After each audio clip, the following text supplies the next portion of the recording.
selamat datang di pembelajaran hari ini. Perkenalkan, saya Kristina Rahayu Chandrasari dengan NIM 201324011. Saya berasal dari Prodi Pendidikan Ekonomi Universitas Sanata Dharma Yogyakarta. Pada pertemuan kali ini, saya akan membahas materi pembelajaran SMA yakni struktur pasar. Kita mulai dengan pembacaan peta konsep. Kita akan membahas tentang definisi struktur pasar, elemen struktur pasar, unsur-unsur struktur pasar, dan yang terakhir bentuk-bentuk struktur pasar. Ada pula daftar pustaka.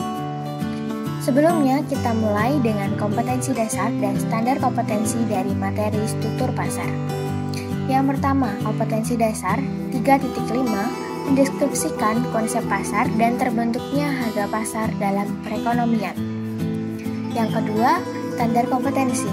Pertama, mendeskripsikan pengertian dari struktur pasar, dan yang kedua, mengidentifikasi elemen-elemen, unsur, dan bentuk dari struktur pasar. Tanpa berlama-lama lagi, kita mulai dengan definisi struktur pasar. Kira-kira kalian tahu nggak sih apa itu struktur pasar? Jadi, struktur pasar merupakan suatu variabel yang menunjukkan karakteristik dan kondisi dari suatu pasar. Karakteristik yang seperti apa? Misalnya, 1. Jumlah penjual dan pembeli, 2. Keadaan produk, 3. Keadaan pengetahuan penjual dan pembeli, dan yang terakhir ada rintangan dari pasar. Nah, kita kan sudah mengetahui nih definisi struktur pasar. Selanjutnya, kita akan mengetahui tentang elemen-elemen dari struktur pasar. Kira-kira apa aja ya elemen-elemen dari struktur pasar? Yang pertama ada pangsa pasar, kedua konsentrasi, dan yang ketiga hambatan untuk masuk. Kita mulai dengan yang pertama, yakni pangsa pasar. Apa ya kira-kira pangsa pasar? Jadi, pangsa pasar merupakan bagian dari keseluruhan permintaan suatu barang yang mencerminkan golongan konsumen menurut ciri khasnya. Ciri khas yang seperti apa? Misalnya dari tingkat pendapatan konsumen, dari umur konsumen, dari jenis kelamin konsumen, dari pendidikan konsumen, dan yang terakhir dari status sosial konsumen. Kita lanjut yang kedua yakni unsur konsentrasi. Konsentrasi merupakan suatu kolaborasi dari pangsa pasar dan perusahaan oligopoli yang memiliki adanya ikatan saling ketergantungan. Yang ketiga, ada hambatan untuk masuk. Hambatan untuk maksud yaitu cara atau usaha dari perusahaan atau pelaku industri untuk dapat masuk ke dalam pasar, mencakup dari segala sesuatu yang memungkinkan adanya terjadinya penurunan kecepatan pesaing baru. Setelah kita mengetahui elemen-elemen struktur pasar, kita akan mempelajari tentang unsur-unsur struktur pasar. Kira-kira apa aja unsur-unsur dalam struktur pasar? Yang pertama ada distribusi penjualan. Distribusi penjualan merupakan jumlah penjual dalam pasar yang melakukan kegiatan penjualan yang memberikan pengaruh dalam struktur pasar. Yang kedua ada distribusi pembeli. Distribusi pembeli merupakan jumlah dan besarnya pembeli yang berpengaruh dalam struktur pasar. Yang ketiga ada diferensiasi produk. Diferensiasi produk bisa terjadi pada kualitas produk yang sama tetapi berbeda warna, rasa, merek, dan yang lainnya. Contohnya seperti apa sih? Saya memberi contoh makanan Lay's dan Pringles. Kalian pasti sudah tahu ya, snack Lay's dan Pringles. Ini merupakan snack keripik kentang dengan rasa original yang memiliki kualitas sama tetapi berbeda merek dan juga kemasannya mungkin dari mereka berdua sangat berbeda. Inilah contoh diferensiasi produk. Lalu ada jenis produk yang berbeda tetapi kualitasnya sama. Seperti apa sih contohnya? Saya memberikan contoh produk pasta gigi, Pepsodent dan Sensodyne. Dua produk ini memiliki kualitas yang sama tetapi dari merek dan juga kemasan ataupun varian mereka berbeda. Diferensiasi produk ini dapat menciptakan market power sehingga dapat menurunkan intensitas persaingan dalam pasar. Yang keempat ada halangan memasuki pasar. Halangan atau hambatan dapat diartikan sebagai hambatan masuk industri, yaitu kondisi di mana perusahaan potensial yang akan dapat atau baru masuk ke dalam suatu industri mengalami suatu kesulitan karena tidak memiliki banyak keunggulan kompetitif sebagaimana yang dimiliki oleh perusahaan yang sudah ada sebelumnya dalam industri tersebut.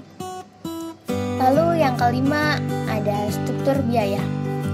Struktur biaya ini berhubungan dengan bagaimana perusahaan dapat menciptakan skala ekonomi, lingkup ekonomi, perubahan teknologi yang dapat memenangkan persaingan akibat operasi perusahaan efisien. Unsur yang keenam ada integrasi vertikal. Integrasi vertikal ini memiliki suatu tujuan. Apa sih tujuan dari integrasi vertikal?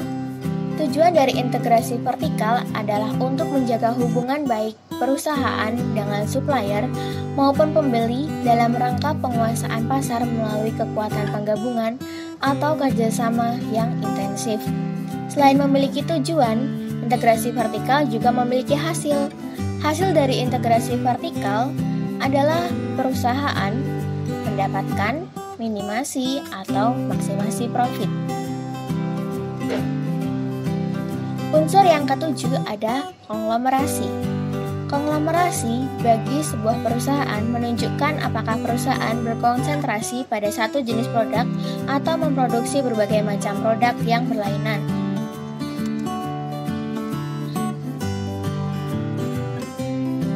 Nah, kita kan sudah mengetahui definisi, elemen, unsur dari struktur pasar. Selanjutnya, kita akan belajar tentang bentuk-bentuk dari struktur pasar. Kira-kira apa aja ya bentuk-bentuk dari struktur pasar? Yang pertama ada pasar persaingan sempurna. Apa sih pasar persaingan sempurna?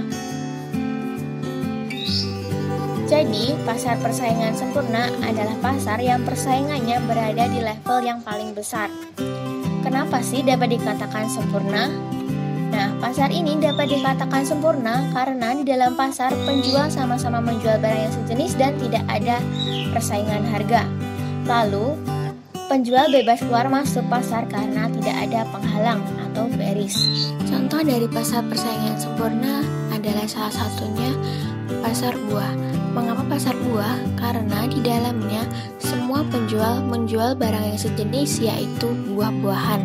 Jadi tidak ada persaingan harga satu sama lain. Yang kedua ada pasar monopoli. Apa itu pasar monopoli? Pasar monopoli merupakan suatu pasar yang dimana industri memiliki kontrol atas harga output mereka.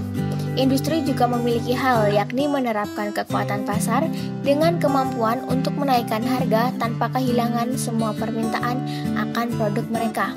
Contoh dari pasar monopoli adalah PT Pertamina. Mengapa PT Pertamina? Karena PT Pertamina menguasai pasar minyak pelumas di Indonesia dan hak monopoli ini dapat dari pemerintah karena PT Pertamina merupakan salah satu BUMN yang bekerja sesuai dengan undang-undang yakni menguasai aset vital negara. Yang ketiga, pasar monopolistik. Pasar monopolistik merupakan bentuk pasar yang di dalamnya terdapat banyak penjual yang menghasilkan atau menjual produk yang berbeda-beda.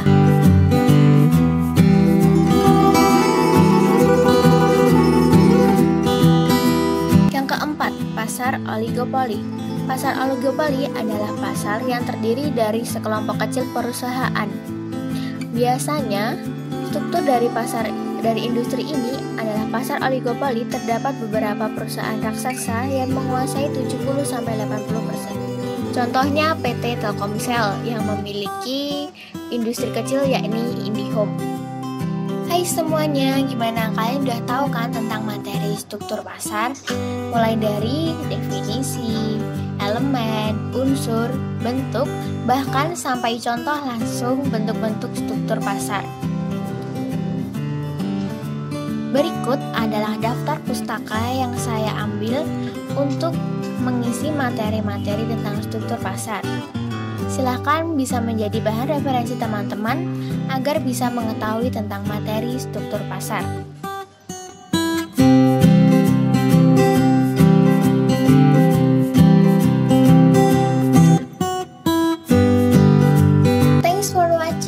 Jangan lupa untuk follow Instagram aku juga dan sampai berjumpa di pembelajaran selanjutnya. See you!